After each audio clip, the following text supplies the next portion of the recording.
Hello and welcome to Maths with Jacob. This lesson will focus on simultaneous equations part 2. On the next two slides, I provide the lyrics of a rap song about simultaneous equations. Enjoy.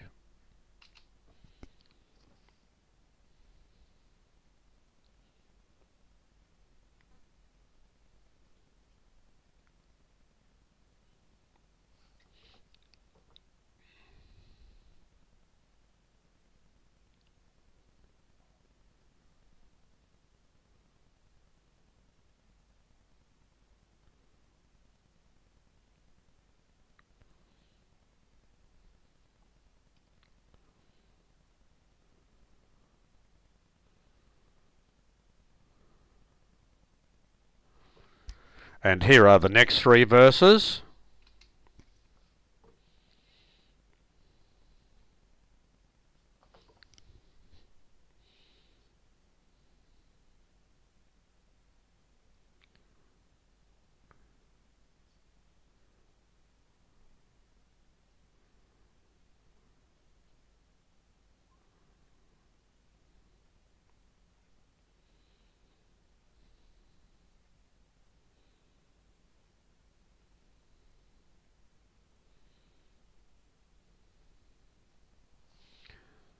And now here we have the start of the lesson on the next slide.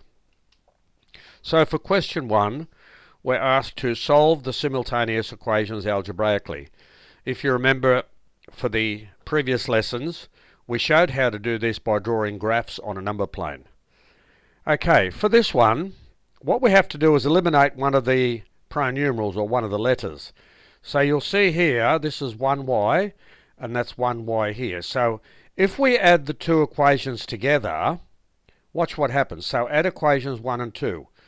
3x plus 4x is 7x, plus y minus y, that the y disappears, and 9 plus 5 is 14. Now the reason the y disappears, you have plus y and minus y, because those numbers are both the same. So when we add the two equations together, we get 7x equals 14, which gives us x equals 2. Now we substitute x equals 2 into equation 1. So 3 2's are 6, so there's 3 times 2 plus y equals 9. So there's 6 plus y equals 9, so y equals 3.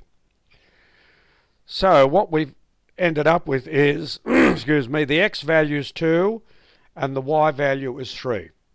So the solution is x equals 2 and y equals 3. So the second question is on the next slide. Okay, for question 2, we do something similar, except we notice here that the numbers in front of the y values are not the same, but we can make them the same. If we multiply equation 1 by 3, because of that 3 there, and multiply equation 2 by 2, because of that 2 there, watch what happens. Multiplying the first equation by 3, we get 9x plus 6y equals 54. We'll make that equation 3. And if we multiply the second equation by 2, we get 8x plus 6y equals 50. Notice now that these numbers are the same. Now, because they're both plus signs, the way we eliminate each of those 6 y's there, we subtract. So equation 3 minus equation 4. So 9x minus 8x is x, 6y minus 6y is 0, and 54 minus 50 is 4, so x equals 4. So there's one answer. Substitute x equals 4 into equation 1, and when we do that, so we substitute x equals 4 into that equation there. When we do that and do the working, we get y equals 3. So the solution is x equals 4 and y equals 3. So we've just seen how to solve simultaneous equations by using algebra. And now let's move on to the next slide. So Maths with Jacob has attempted to integrate mathematics, English and music by introducing a rap song.